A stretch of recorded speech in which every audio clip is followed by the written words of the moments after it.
Friend వాళ్ళ ఇంట్లో సత్యనారాయణ వ్రతానికని వచ్చాం కదా! ఈవినింగ్ ఇక్కడే ఉన్నామన్నమాట.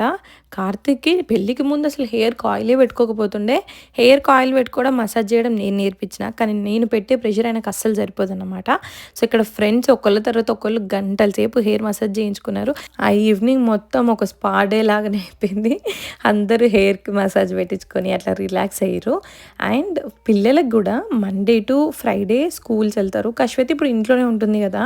సో సాటర్డే సండే కలిసి వాళ్ళకి ఆడుకుంటుంటే చాలా they will look forward to it అనమాట.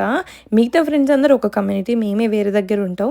సో కశ్వి మేము ఎప్పుడు అక్కడికి వెళ్తామన్నట్టు చూస్తూ ఉంటుంది. వీక్ డేస్లలో కూడా వీళ్ళ పేర్లు చెప్పి గుర్తు చేస్తూ ఉంటుంది అన్నమాట. సో అందుకనే వీకెండ్ వచ్చిందా కశ్వి కోసమన్నా కలవాలి అనిపిస్తుంది. వీళ్ళందరూ ఇట్లా కలిసి ఆడుకుంటుంటే కశ్వికి అది అసలు నేను గుర్తు కూడా రానన్నమాట.